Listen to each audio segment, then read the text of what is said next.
The last time she beat me, I begged her to stop. She didn't.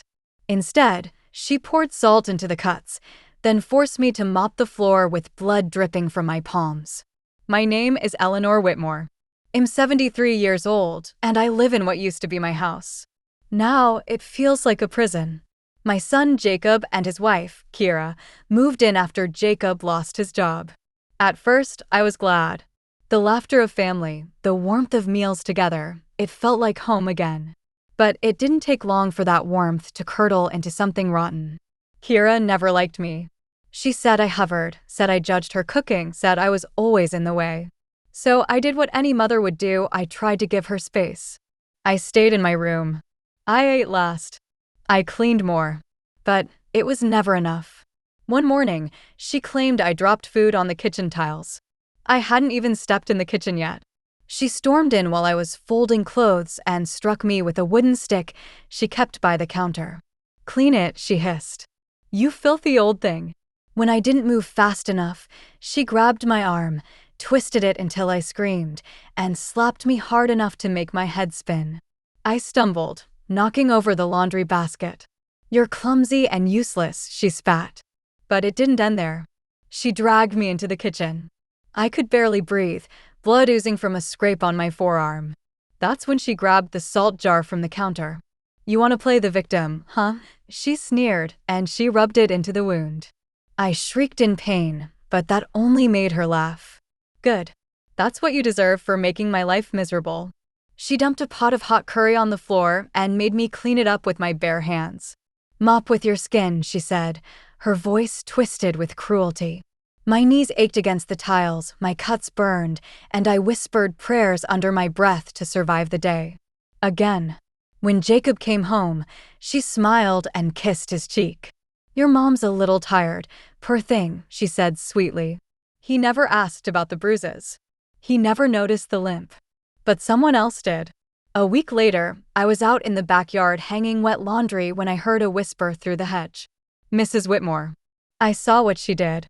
It was Miriam, my quiet neighbor who'd recently moved in with her grandson. She looked nervous. "Through the window. I saw her hit you." And what she did with the salt, I froze. My throat tightened. No one had ever acknowledged it, not once. "I want to help you," she said. "If you let me." And in that moment, something I thought was dead inside me flickered back to life, hope. Because I knew now I wasn't completely alone. If you're watching this and your heart hurts for Eleanor, please like, share, and subscribe. Let me know in the comments, have you or someone you love ever suffered in silence like this? And tell me, where in the world are you listening from? I want to know where Eleanor's story is reaching. Miriam's words echoed in my ears all night. I saw what she did. I want to help you. Help? After all these years of silence, pretending, and praying? I didn't know what that word even meant anymore. But something about the softness in her voice, the way her eyes looked straight into mine without pity, only quiet fire, made me believe she wasn't just saying it. The next morning, I winced as I rolled out of bed. My back throbbed, my right hand was still swollen from the cleaning incident, and my wrist bore a faint ring of purple where Kira had yanked me by it. I crept down the stairs before they woke, desperate for just one peaceful moment in my own kitchen. But the floorboards betrayed me. "Eleanor," Kira called coldly from the top of the stairs, "your mess from last night is still sticky near the stove. Try not to die on your way to clean it." She tossed a cloth at my feet. I swallowed the rising scream inside me and bent down, but just as I reached for the cloth, the kitchen window clicked open slightly from the outside. A folded note fluttered in. I froze. I waited for Kira to turn away, then scurried to the window and tucked the note into my pocket like stolen treasure. Later, in the bathroom, my only sanctuary, I locked the door and opened it. Camera. Battery-powered. Hidden in birdhouse. Aim it at kitchen window tonight. She must never know. And my hands trembled. Miriam wasn't just a witness, she was planning something. That night, while Kira and Jacob watched TV, I feigned my usual limp and went out back with the excuse of checking on the clothesline. The moonlight was strong enough to see without a flashlight. I approached the birdhouse Miriam had pointed at the hedge just a few days ago. It was real. There, hidden beneath the wooden vase, a small camera, no bigger than a bar of soap, blinking red. I aimed it. At the kitchen window. At the very place where so much of my suffering played out. Then I whispered under my breath, "Let the world see what you do in the dark, Kira." The next few days, I acted normal. I let her scream. I let her slap. I let her hurl the pepper grinder across the room when I forgot to warm her tea mug. I even let her throw hot stew near my feet and laugh when I jumped back. But I made sure the window was always open, so the lens could see. Miriam waved at me casually from her yard each morning now. Never too long. Never suspicious. But every time she did, I felt like a soldier getting the secret signal from a comrade on the inside. Then one day it happened. I was peeling potatoes when Kira came from behind and yanked my braid like a leash. "Did you wipe the counter with your filthy hands, you old hag?" Before I could answer, she slapped the back of my head so hard that my forehead hit the cupboard edge. I gasped and dropped the knife. Blood. A little. But enough. "Oh, don't cry," she said mockingly. "Let me make it better," and she grabbed the salt again. Rubbed it into the scrape on my scalp while I screamed in agony. I saw movement from the window. The camera light blinked. And Miriam, from behind her curtain, gave a small nod. I wasn't just surviving anymore. I was gathering evidence.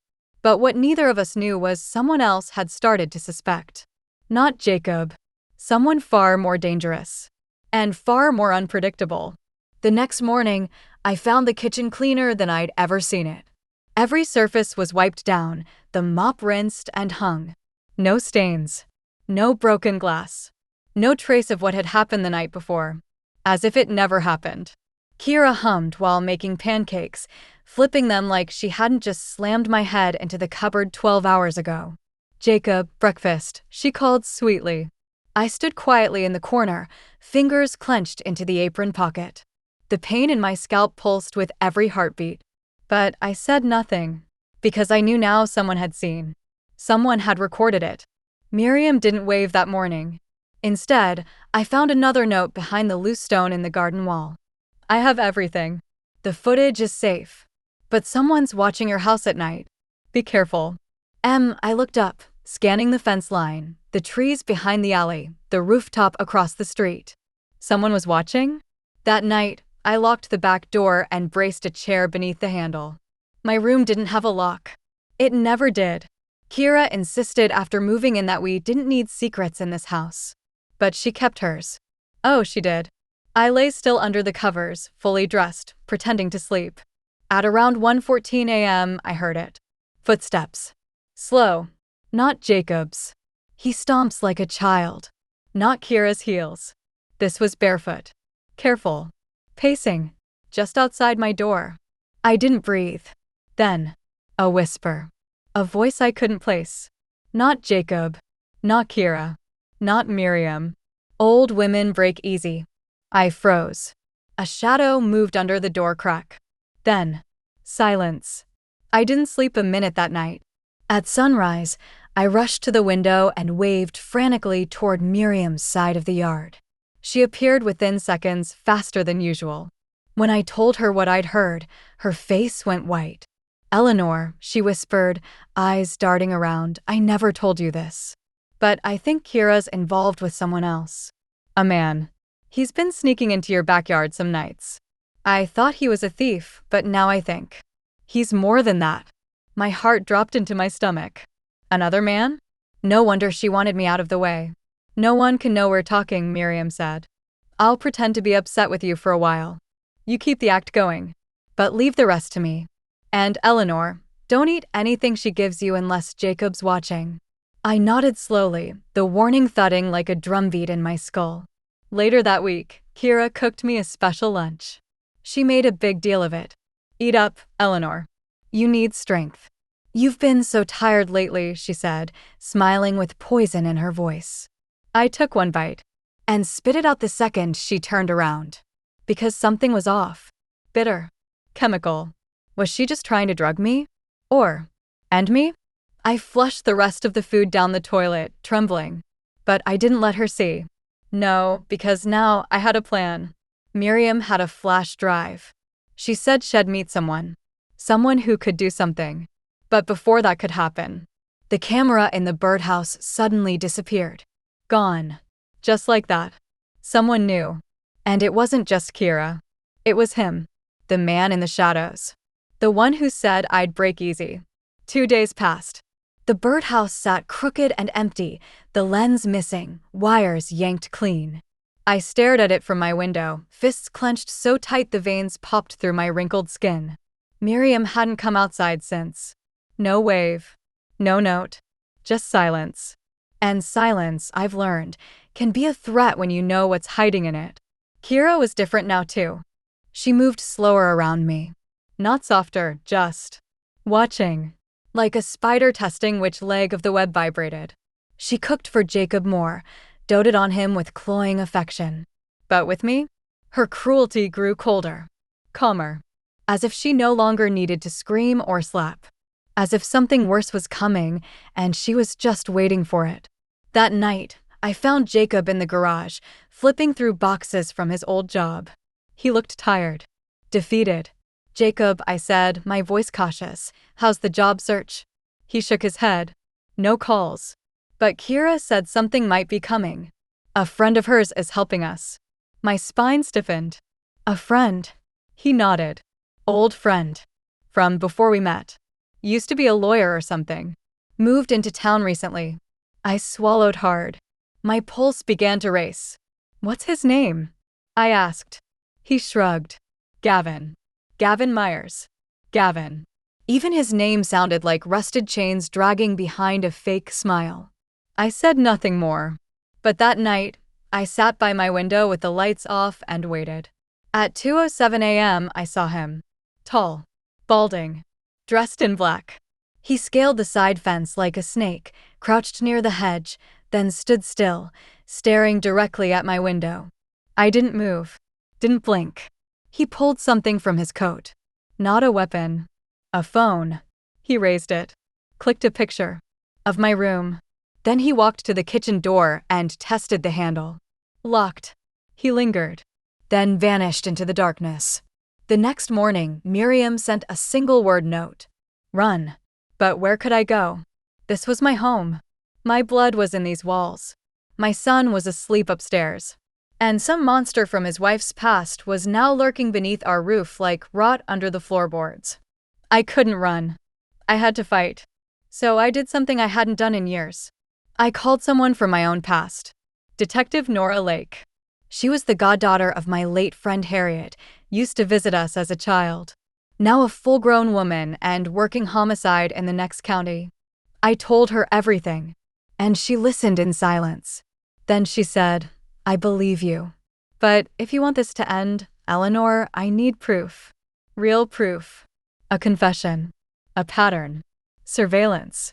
Something even a lawyer can't squirm out of." I looked down at the scars on my hands. Proof was all over my body. But what I needed now was patience. So I asked her if I can get them to talk, to show who they really are. "Can you be ready?" Her voice was sharp. "I'll be waiting with the warrant." I hung up. My fingers trembled, but not from fear. From something I hadn't felt in years. Control. They thought I was frail. They thought I was alone. But now, I was bait. And my silence would become my weapon. I used to believe silence was survival. Now I know it's just the sheath for a sharper blade. After my call with Detective Nora, I didn't wait. I began crafting my trap, slowly, carefully, like threading a needle through fire. First, I needed a new camera. The birdhouse had been too exposed. Gavin or Kira had spotted it. But the attic was different. Forgotten. Dusty. Above the kitchen ceiling, it overlooked the whole main floor through a loose plank once used for rewiring. So while Kira was out shopping and Jacob was asleep on the couch, I climbed. Step by painful step. My knees screamed. My hands bled from the wooden ladder splinters. But I reached the attic. And I hid the camera. Small. Battery operated. Audio included. A gift from Miriam, who had gone completely silent now, likely hiding until things calmed. I aimed the lens through the narrow crack that showed the entire kitchen. Then I waited. That night, it didn't take long. Gavin arrived through the back. He didn't knock. He walked in. I heard Kira's voice, casual and low. Did you get rid of it? Yeah, Gavin replied.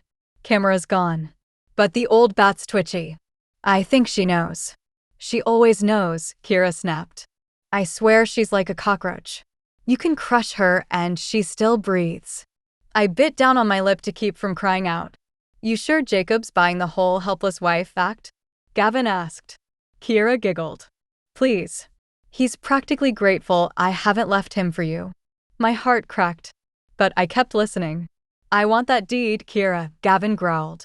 You said she put it in Jacob's name, but if she's still alive, she could contest it. She won't be for long, Kira cut in. I've been slipping crushed pills into her soup. Something slow. When she starts forgetting things, slurring, Jacob will think it's dementia. I gasped. Poison. She's smart, Gavin said. You better hurry.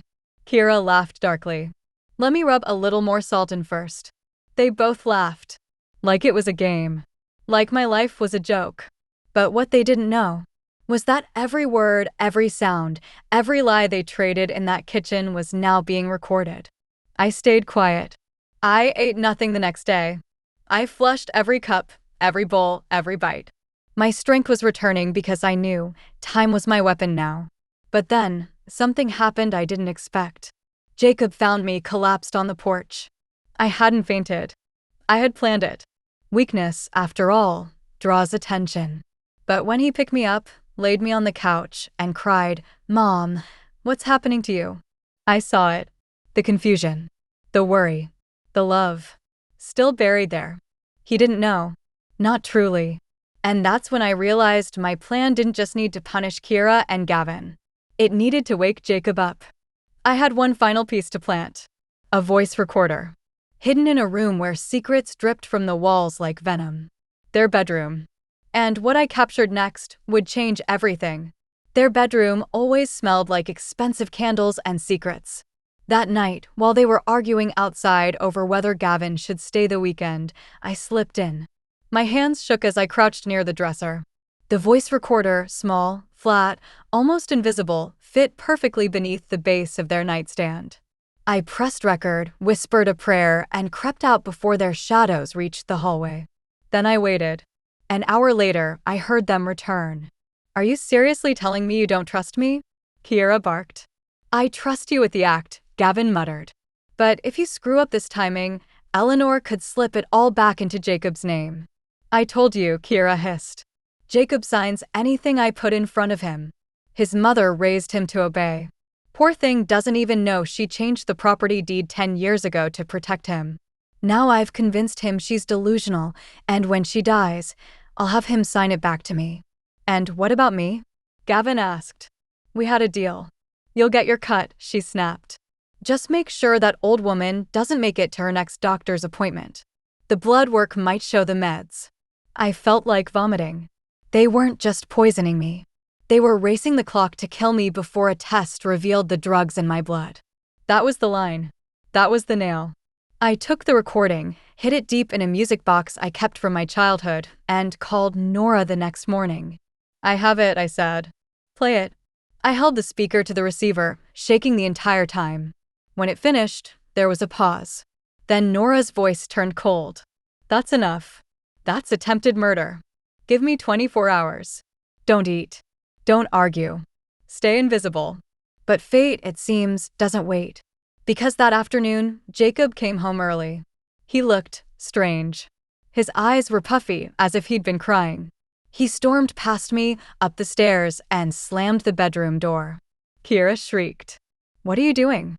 Where is SG, Kira? He roared. The walls trembled. I listened to your bedroom recording. I know everything. My heart stopped. Had he found the recorder? Had he heard the tape? Kira screamed. She's turning you against me. And that's when Jacob said something I never thought I'd hear. She saved me from your lies. She gave me everything. And you tried to kill her for it. Footsteps thundered down the stairs. The front door flung open. Kira's heels clacked behind him. Jacob, wait. Let me explain. He turned. Face red. Voice shaking. Save it for the cops. Then, the sirens came. Fast. Loud. And with them, the woman I had waited weeks to see. Detective Nora Lake. She stepped out of the cruiser like a storm wrapped in leather and silver hair. She looked at me, smiled slightly, and whispered, "Let's end this." And Kira, once so smug, so cruel, so clever, froze. Because for the first time, she wasn't in control anymore. I'll never forget the look in Kira's eyes as the police officer slipped cold cuffs around her wrists. Not rage, not shame, but disbelief. Like the world had broken its promise to her. She turned to Jacob, her lips trembling. You listened to her over me? Your own mother." Jacob didn't answer. But I saw it. The tears in his eyes. The war behind them. And the slow, painful cracking of every lie he'd swallowed.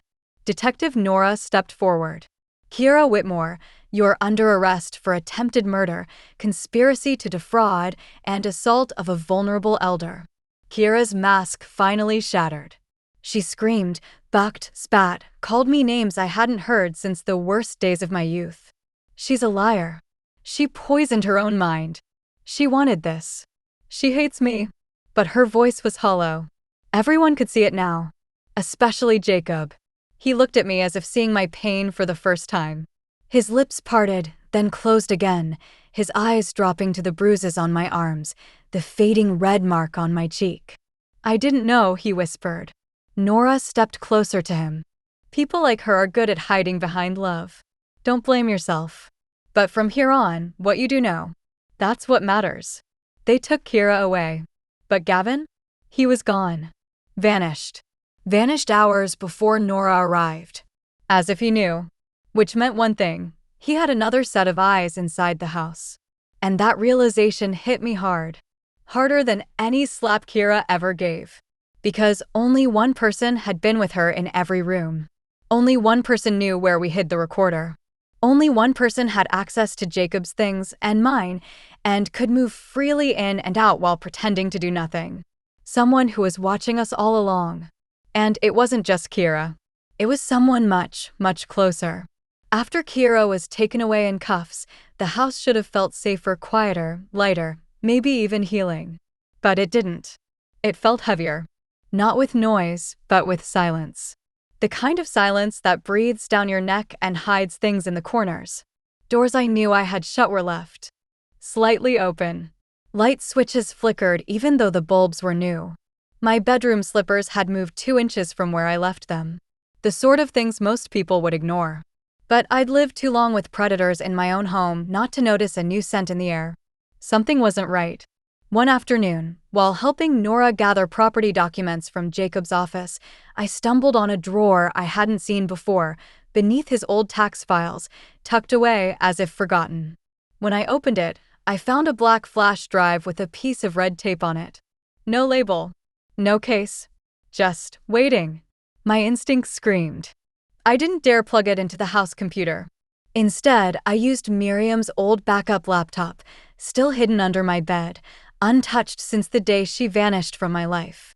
As soon as the drive opened, my stomach turned to ice. There were folders labeled by dates and inside them videos. Not from the camera I'd hidden in the attic. These were from inside my bedroom.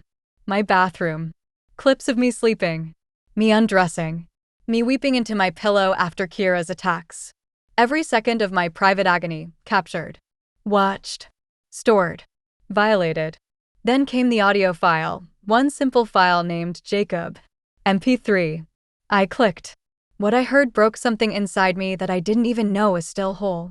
It was his voice. My son. My Jacob. The boy I once carried on my back through the snow when his feet were too cold to walk. The boy I taught to tie his shoes, to read, to never raise his voice at women. His voice wasn't angry. It was flat. Bitter. "She thinks she's a saint," he said. Everything was always about her. Her sacrifices. Her control. Her name on the deed. She doesn't want me to be a man. She wants me to be her puppet. Even when she's dead. Then Kira replied, laughing, cold as frost, "So let her go. Let her die. You and I will be free." I waited for him to stop her. To yell. To say no. But he didn't. He just said, "I'll think about it." I dropped the laptop. I don't know how long I sat there on the floor, knees to my chest, fists clenched in the folds of my skirt. It wasn't just betrayal, it was the realization that all the years I thought I was protecting him, he was quietly building resentment like a wall between us. I wasn't just beaten by Kira. I was abandoned by Jacob. Not just in action, but in spirit. In silence. And now I knew that part of him had wanted me gone.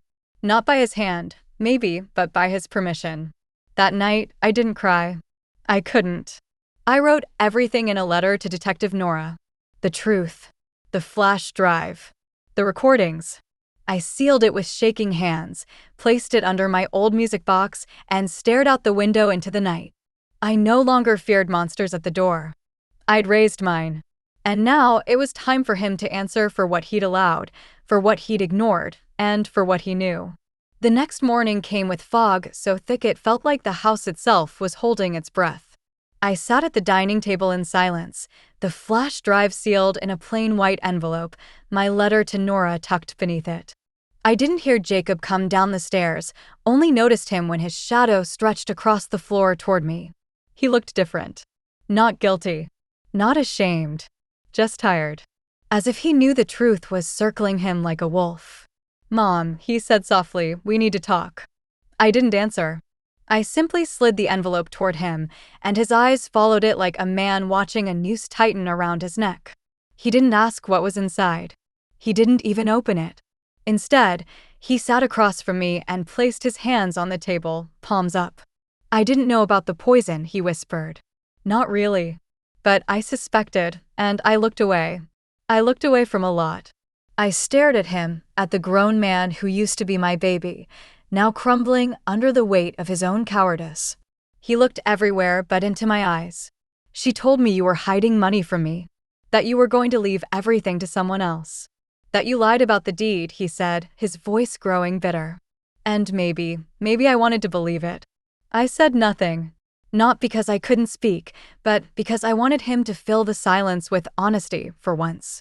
When she showed me the new documents, I thought, maybe you'd changed.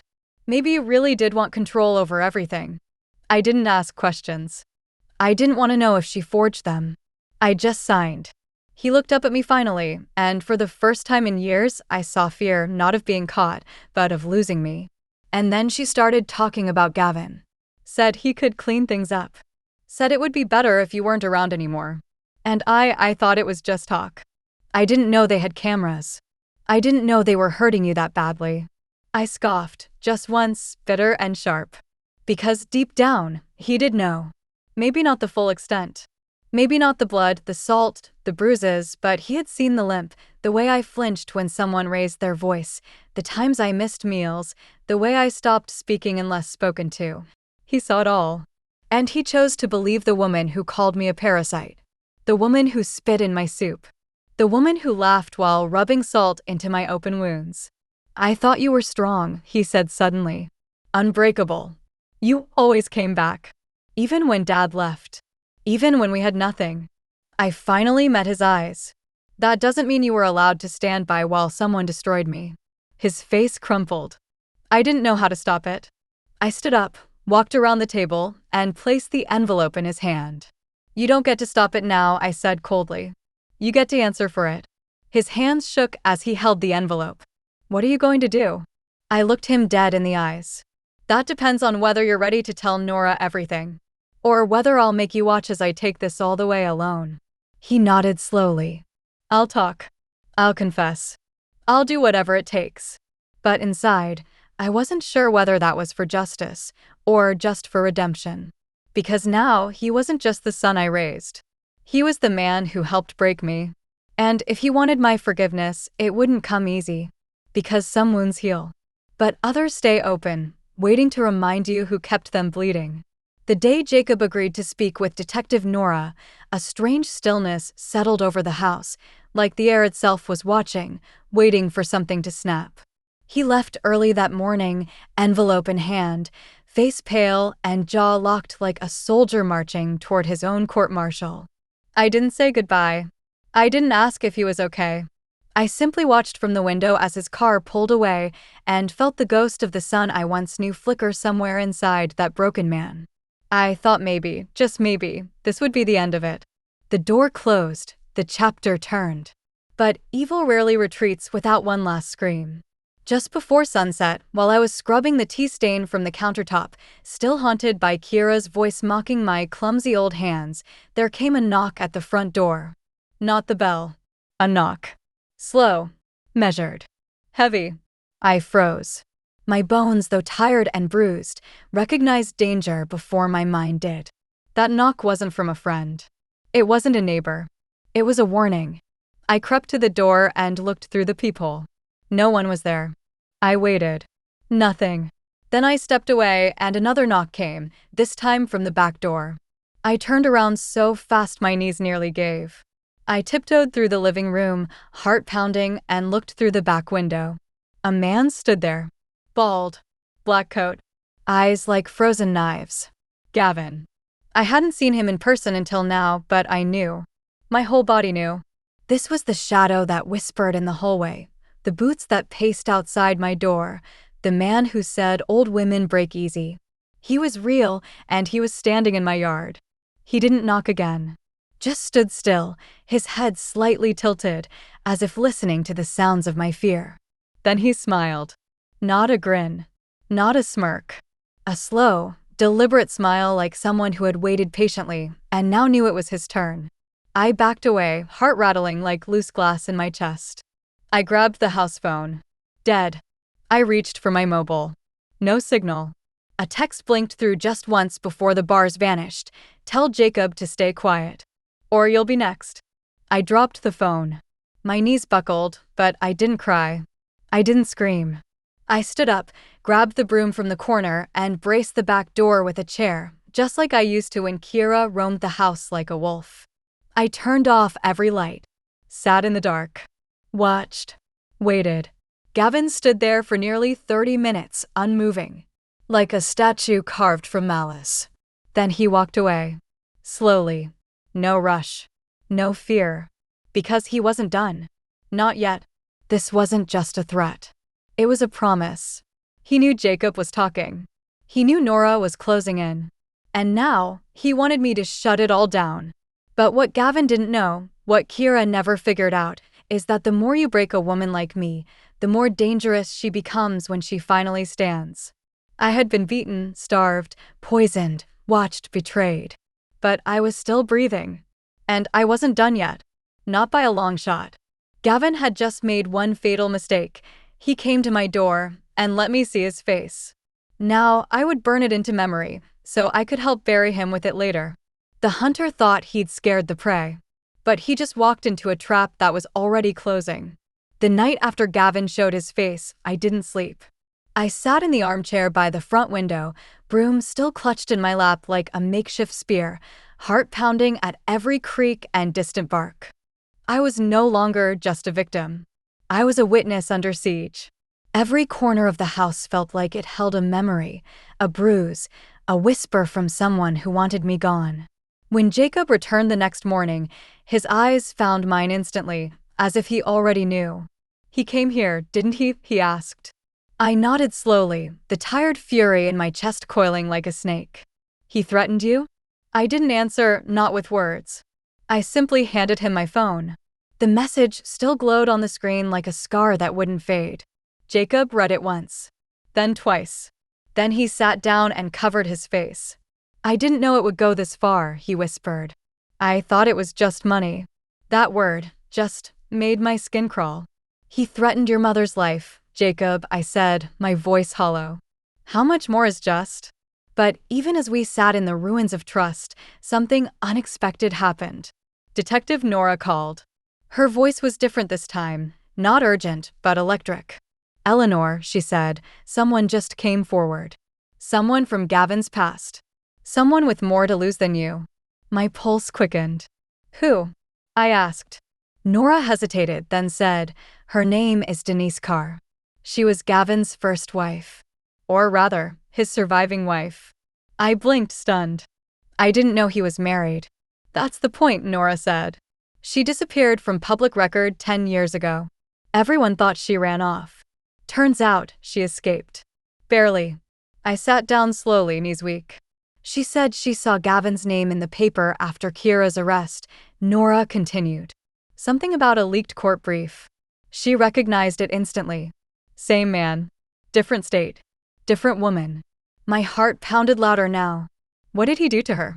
Nora took a breath, and when she spoke, it came out colder than frost.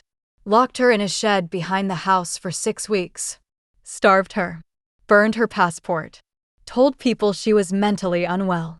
But she got out when he left town. Changed her name. Started over. I pressed a hand to my chest, feeling the bruises beneath my blouse pulse with something deeper than pain recognition. This was Gavin's pattern. He targeted women who seemed alone, vulnerable, near their end. Then he erased them. Slowly, quietly, until they weren't even missed. Denise had lived. And now, she was ready to speak. Nora's tone turned firm. She's agreed to testify. To tell everything. And with your footage, the voice recordings, and Jacob's confession, we might finally have enough to bury him for good. I closed my eyes, the weight of every blow, every salt-covered wound, every night of silent tears now collapsing into something that almost resembled relief. Not safety. Not yet. But something close. Thank her, I whispered. For being braver than most. Nora paused. She asked to speak with you. My eyes opened. What? She said. She wants to meet the woman who stood her ground. I looked down at my frail, trembling hands, the same hands Kira had slapped, Gavin had watched, Jacob had ignored, and realized something incredible. I was no longer just fighting for myself. I was the echo of every woman they tried to silence. And now, we were speaking as one. The first time I saw Denise's car, I thought I was looking at a version of myself from some parallel life, a woman stitched together by this same thread of pain, survival, and quiet defiance. She walked into the small cafe where Nora had arranged our meeting, her steps careful but deliberate, her long gray coat fluttering behind her like a flag no one had been able to tear down. Her hair was clipped short, her skin pale, and her eyes were what stopped me. They weren't frightened or broken. They were watchful, like mine had become. She sat across from me without a word at first. We just looked at each other for a long, loaded silence, two women from different worlds who had both been hunted by the same predator. He told me I was the reason his life failed, she finally said, her voice smooth and low like an old lullaby wrapped in barbed wire. He told me I was in the way, and that if I disappeared, he'd finally be free. I nodded slowly. He told my daughter-in-law the same thing, I whispered.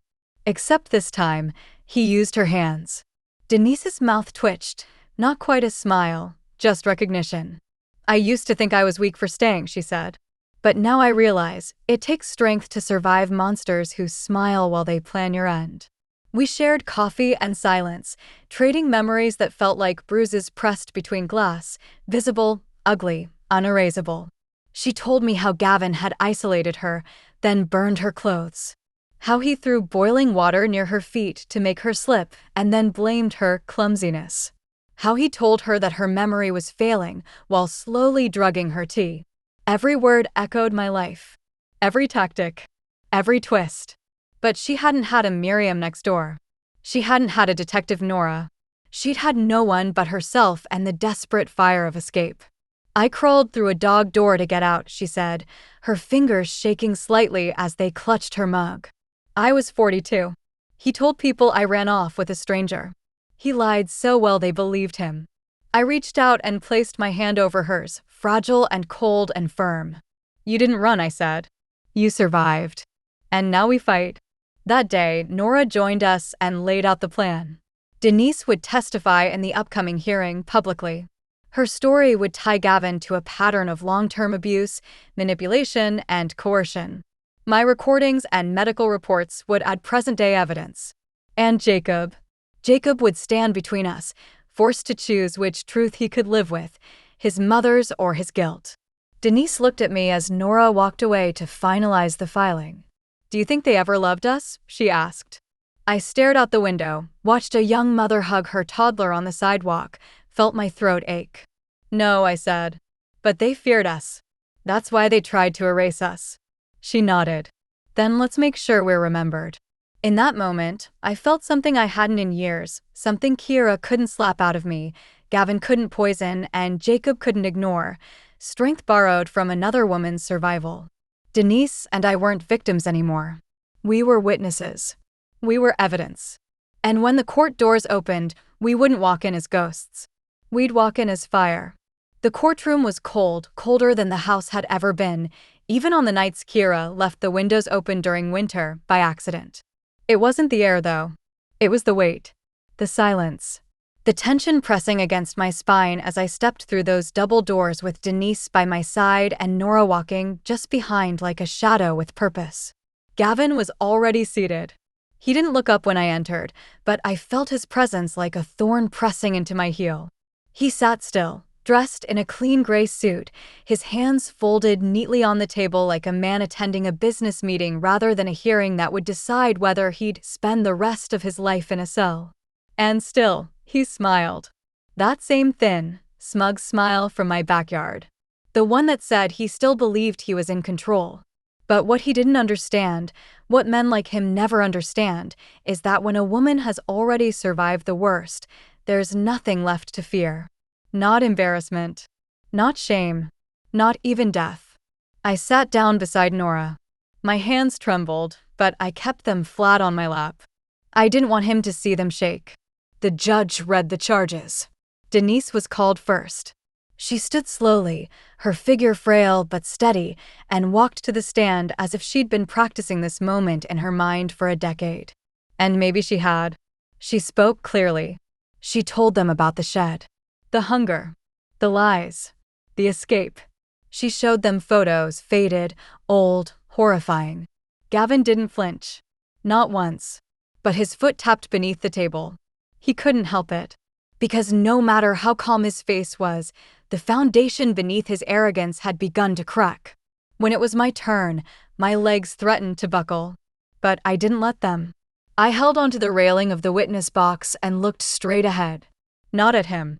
Not yet. The prosecutor asked me about the abuse. I answered. About the salt. The bruises. The broomstick. The starvation. I answered. About the camera in the attic, the bedroom audio, the poison in my food. I answered everything. My voice was steady, my eyes dry, because I had cried all my tears in silence while scrubbing floors that bled with my pain. This was not the time for tears. This was the time for truth. And then, finally, the prosecutor said, "Mrs. Whitmore, can you point to the man who coordinated this?" I turned, slowly, and looked Gavin dead in the eyes. "That man," I said, my voice ice over fire. "Right there. Gavin Myers. The man who watched me suffer. Who encouraged my abuser. Who tried to finish what he started years ago with another woman." Gavin smiled again. But it was thinner now. Brittle. Because now he wasn't facing a scared old woman behind a curtain. He was facing a witness. A survivor. A force that refused to disappear. His lawyer tried to rattle me during cross-examination, questioning my memory, my age, my motives. But every time he pressed, I gave them facts, dates, recordings, medical reports, witness names, and above all, my scars. He couldn't shake me, because I had already lived through the storm. And when I stepped down, I saw Gavin shift in his seat for the first time, not to relax, but to squirm. Because he knew, this wasn't just a trial. This was the reckoning. They called Jacob to the stand just before noon, when the courtroom had warmed slightly from the sunlight crawling in through the stained glass windows, but there was no warmth in his face. He walked slowly, stiffly, like a man dragging the weight of every lie he'd ever told behind him. I watched from my seat, heart hollow, breath caught between dread and hope. He looked at me once before sitting, and in that one glance I saw the boy he used to be, wide-eyed, unsure, desperate for approval. But that boy was buried now beneath years of silence and complicity. The oath sounded loud in the room, "I swear to tell the truth," and for a moment I wondered if he would. The prosecutor approached him gently, maybe sensing the trembling beneath his formal suit, and began with simple questions. His relationship to me. His marriage to Kira. His understanding of the household finances. Jacob answered carefully, voice steady, eyes lowered. But then the questions deepened. When did you first suspect your mother was being mistreated? The pause that followed was thick enough to cut. Jacob swallowed hard. I saw the bruises. Months before the arrest. A ripple moved through the courtroom like a low gasp. And did you confront your wife? He hesitated. No, he said softly. She always had a reason. Said Mom fell. Or bumped into things. Anne. I believed her. Why? The prosecutor asked. Because it was easier, Jacob whispered. Because the truth would have destroyed the life I was clinging to. The silence after that wasn't empty. It was judgment. It was pain. It was me sitting there, gripping the edge of the bench as my own son admitted he had chosen comfort over conscience. But then came the question I didn't expect. Mr. Whitmore, the prosecutor asked, stepping closer, did you knowingly sign over the house to your wife under the belief that your mother was losing her mind? Jacob nodded. Yes. And were you aware that she was not? That she was lucid, mentally sharp, and capable of managing her own affairs. Another pause. Another swallow. Then Jacob said, I found her journal. Weeks before the hearing. She had written everything. Names. Dates. Pain. Fear. I knew then. She wasn't crazy. She was surviving. My throat tightened. Tears pricked at my eyes but didn't fall. Because this was the final truth I needed to hear. That he had known, truly known, and still waited. Why didn't you help her then? The prosecutor pressed. Jacob's voice cracked.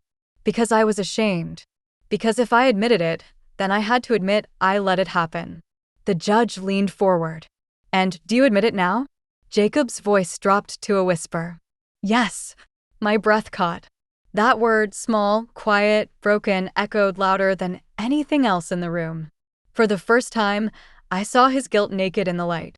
Not because he was caught, but because he could no longer hide from it. The defense attorney had nothing to say. No objections.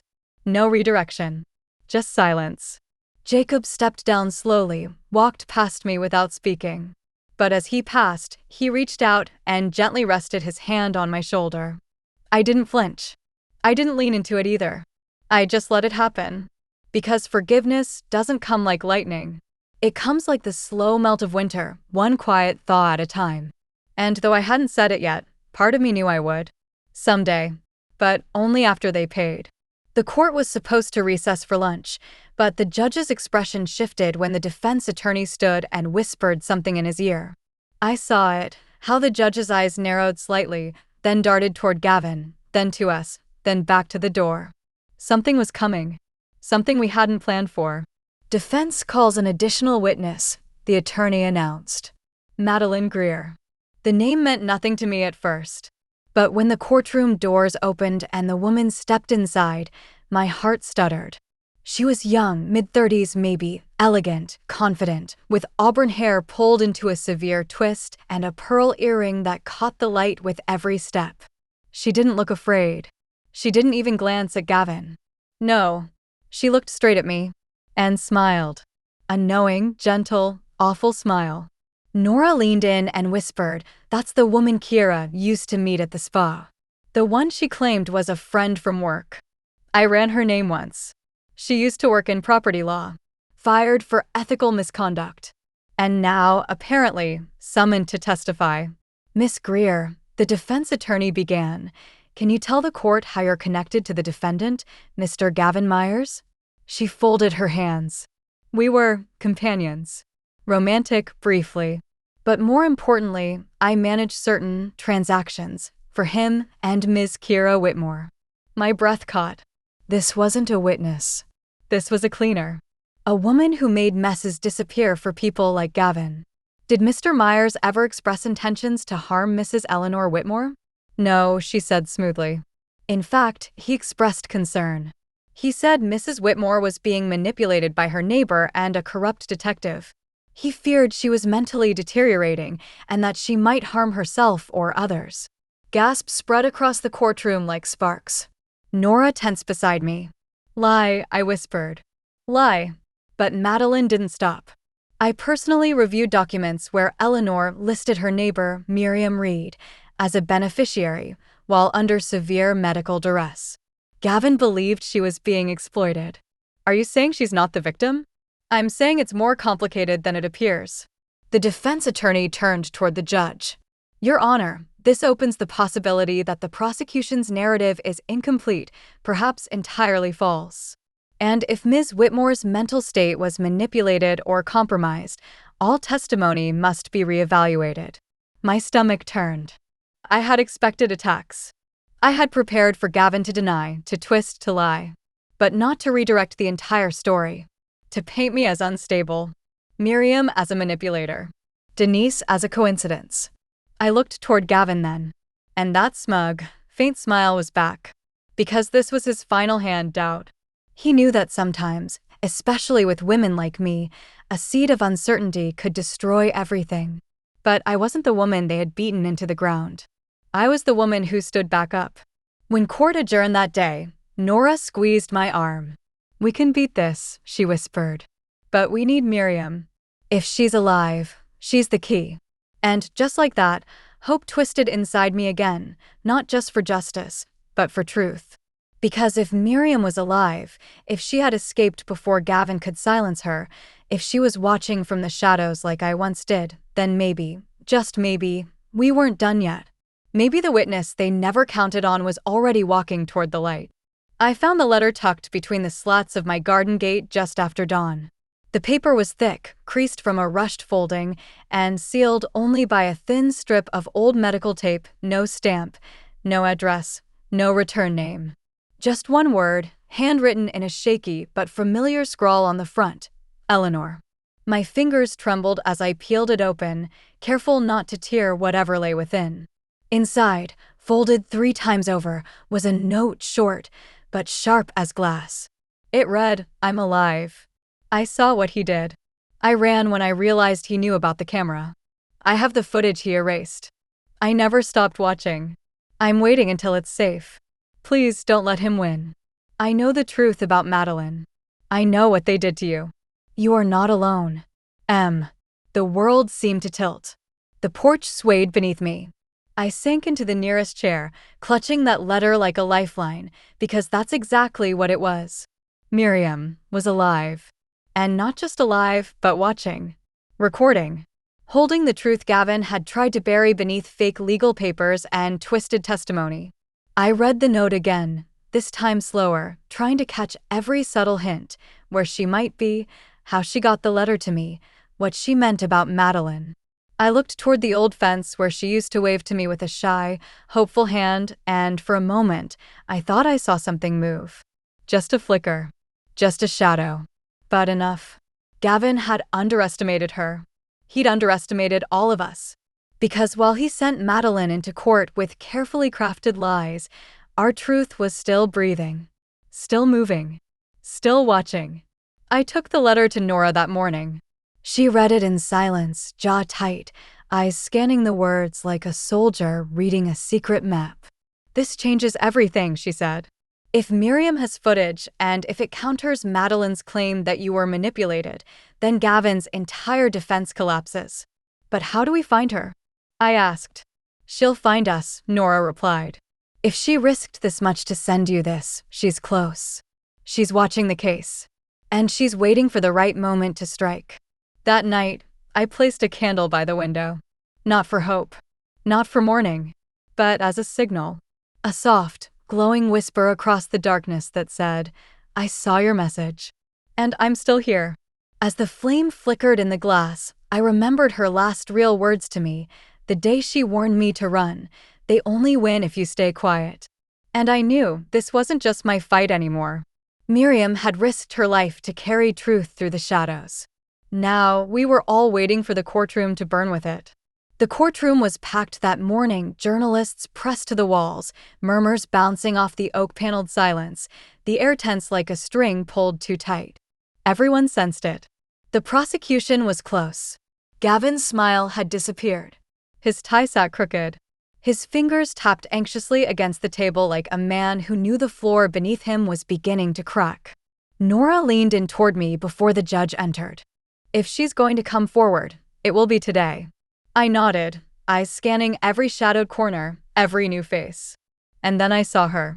Back row. Last bench. Hair tucked into a scarf. Sunglasses masking the top half of her face. But I'd know that posture anywhere, that gentle hunch, that quiet stillness. Miriam. My breath hitched, and I fought not to rise, not to run, not to call out. She didn't look at me. Not directly. But she gave the faintest nod. Just once. And I knew. She was ready. The judge entered. Everyone rose. I couldn't feel my legs. The hearing resumed with more falsehoods from Madeline Greer, more attempts to cast doubt on my sanity, to shift the story toward a woman too old and too fragile to remember what was real. I held onto the railing of the bench until my knuckles went white. And then, in the middle of it all, Nora stood up. "Your Honor," she said, her voice calm but cutting, "the prosecution would like to call a new witness. One who has remained in hiding due to threats from the defendant and his associates." The judge raised an eyebrow. "You're prepared to present them today?" Nora smiled. "I already have." The back door opened, and for a moment, just a moment, the entire room forgot to breathe. Miriam stepped into the light. Slowly. Carefully. But not weakly. Not this time. She walked past Gavin, who paled as if he'd seen a ghost, and sat at the witness stand with her head held higher than I'd ever seen. She took the oath, removed her scarf, and then her glasses. Bruises long-heeled peeked from beneath her collar. And the courtroom stared, not at a victim, but at the woman who refused to die. "State your name," the prosecutor asked. "Miriam Reed." "Why have you waited until now to come forward?" "Because Gavin Myers threatened me. He knew I had video evidence. The night he found the attic camera, I escaped out the back door. I've been in hiding ever since. Do you have that evidence with you today?" Miriam reached into her bag and placed a small drive on the table. Everything. From the kitchen. The hallway. Even the night he came to Eleanor's door and whispered he would break her. Gavin's lawyer jumped to object, but the judge silenced him with a raised hand. "Continue," he said. Mr. Myers was manipulating both Kira and Jacob. He used their resentment to fuel the abuse. He gave Kira ideas. Encouraged her to make it look like accidents. When she went too far, he erased the cameras I installed, but not all of them. I kept the hard copy. I didn't tell even Eleanor. I had to vanish before he found it. Her voice never cracked. Her hands never shook. She told the truth the way only someone who had suffered in silence could, directly, plainly, and with fire buried under every word. When she stepped down, she looked at me at last. And for the first time in months, we smiled at each other, not through windows, not across fences, but as two women who survived. Gavin? He couldn't even lift his head. Because now the courtroom didn't see him as clever or misunderstood. They saw him as what he was, a predator exposed in daylight. The judge called for a recess. And as people buzzed and reporters scrambled for quotes, I reached out and took Miriam's hand. "You saved me," I whispered. "You saved us," she replied. Because now it wasn't just about the wounds we carried, it was about the ones they would finally answer for. The trial was nearly over. The courtroom buzzed with the electric weight of an ending, the kind where truth had clawed its way through every lie, bleeding but unbroken. Gavin no longer smiled. His once pristine suits now hung on him like wrinkled apologies, his face gaunt from the collapse of his defense, his hands fidgeting like a man who knew he'd gambled his life and lost. Miriam's footage had shattered everything. The kitchen scenes. The salt. The beatings. His voice whispering behind locked doors. The jury had seen it all. And so had Jacob. He hadn't come to court the day after Miriam's testimony. He'd left me a note instead, 3 lines, folded neatly on my kitchen table. "I'm sorry.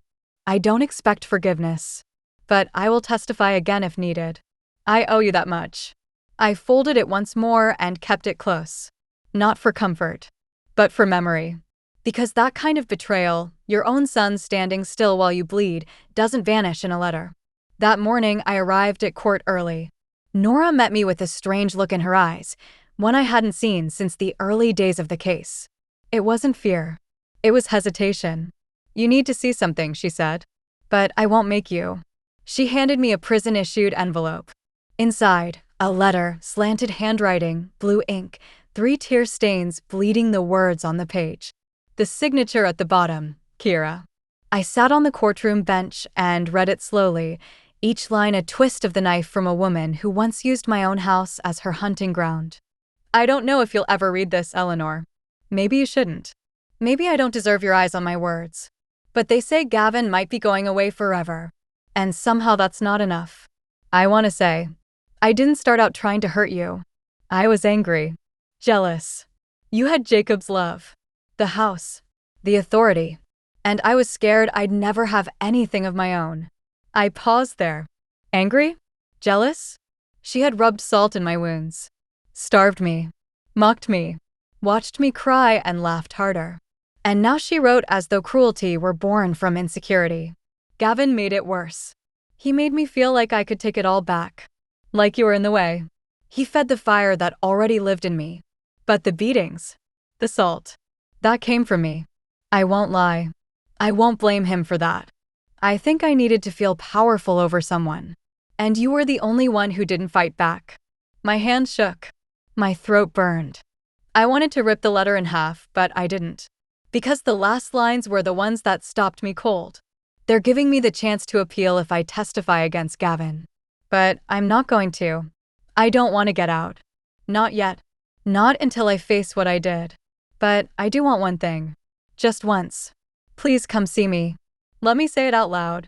Not for you. For me. I need to know I was heard. Even if you say nothing. I folded the letter gently, my heart slamming against my ribs. Nora waited quietly. Are you going? She asked. I didn't answer. Not yet. Because I didn't know. What do you say to the woman who turned your home into a war zone and made you bleed behind closed doors? Do you give her the peace she never gave you? Or do you walk away and let the silence be her sentence?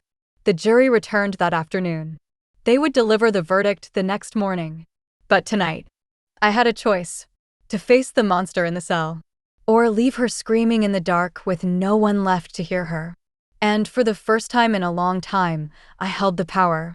The morning of the verdict, the sky was heavy with clouds, the kind that pressed low and gray as though the heavens themselves were holding their breath. I sat in the courtroom with my palms open in my lap, not praying but waiting, not hoping but ready. Gavin sat across the room, flanked by his lawyers, his eyes sunken, his arrogance stripped like a rotted suit. He hadn't looked at me since Miriam testified. He didn't look at anyone now. He'd gambled on fear, silence, and clever manipulation, and lost to truth spoken in tired, trembling voices. The jury filed in slowly, and every eye in the room turned toward them as if they were the architects of fate.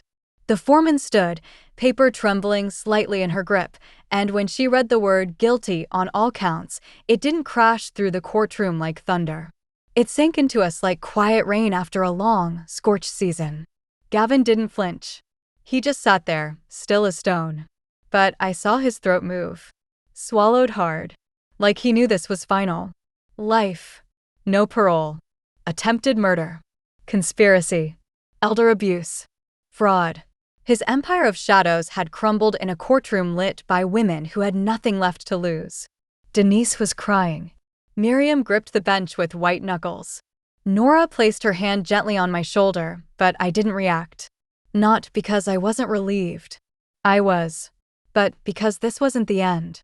Not yet. Not for me. Because Gavin may have been sentenced, but Kira's letter still burned in my coat pocket. She wanted me to see her. Not in court. Not behind glass. Face to face. And after everything, after blood and salt and lies, I still didn't know if I wanted to look into the eyes of the woman who had nearly destroyed me. But that afternoon, I found myself walking the sterile hallway of the detention center, my shoes echoing softly against the tile. A guard led me down the final corridor and stopped at the reinforced door. "You have 10 minutes," he said flatly, then opened it. There she was. Kira. No makeup. Hair pulled back into a limp ponytail. Orange jumpsuit hanging off her like a costume she never meant to wear. She looked smaller now. Less like a storm. More like someone left behind in the wreckage. When she saw me, she stood. Not to hug. Not to beg. Just to face me. Her voice cracked when she spoke. "You came." I didn't sit. I didn't answer. I just stared. And in that silence, she broke. I thought if I could say it out loud, it would matter, she whispered. I'm sorry, Eleanor. I know that's not enough. I don't want mercy. I just want you to know I was wrong. All of it. You didn't deserve any of it. I said nothing. Not because I hadn't dreamed of this moment, but because nothing she could say would return the nights I spent sobbing into my pillow while she laughed outside the door. Nothing would erase the sting of salt in bleeding skin, the shame of being humiliated in my own kitchen. But I came. I faced her. And as I looked at the woman who once beat me with a broom and called me useless, I realized something quietly powerful. She no longer had the strength to look me in the eye for more than a second. That was justice, too. I turned to leave. My silence rang louder than her apology. But just before I reached the door, I paused. I don't forgive you, I said, my voice calm, steady. But I survived you. And that's all that matters now. Then I walked away, never looking back. Because the past no longer held my chains. The courtroom had freed me. And so had my choice to face the monster and walk away with my soul still intact. It's been 6 months since the trial ended.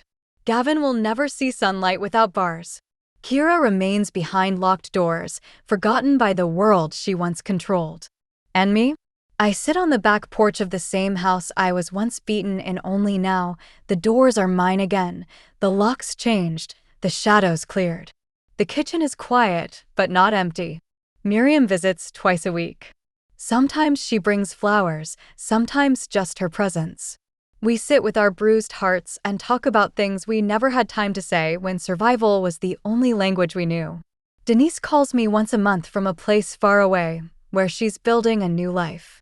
You taught me how to speak again, she told me last time. You reminded me I wasn't just what he left behind. And Jacob? He comes every Sunday. Not to be forgiven, but to earn it. Slowly. Quietly. One small kindness at a time. He helps with the garden. He cooks me dinner, though he's terrible at it. And last week, he brought me something I never thought I'd hold again, the original deed to my home, with only my name on it. I had it restored, he said, his voice thick. Properly this time. I didn't say much. Just held the paper in my hands, let the tears fall silently, and nodded. Some things can't be fixed, but they can be faced. That's the difference. I've learned a lot about silence, about pain, about how monsters aren't always strangers. They're sometimes the ones who sit at your table and kiss your children goodnight. But I've learned this, too. The moment you stop hiding is the moment you start healing. I told my story so others would know they aren't alone. That even if the world tries to bury you behind closed doors and cruel hands, you are still here. And that is your power. That is your proof. That is your revenge. Not the scream, but the survival. So if you're listening to this now and you've felt invisible, if you've ever been made to feel small or unworthy or broken, hear me clearly, you are not forgotten. You are not weak. And you are not done. Thank you for staying with me until the end of my story. If it touched you, please like, share, and subscribe so this story can reach someone else who needs it, the way I once needed to be heard. Before you go, tell me in the comments, where are you listening from? And if you've ever felt like Eleanor, what would you tell your younger self now? Because sometimes the most powerful thing you can say is the thing they tried hardest to silence. I survived.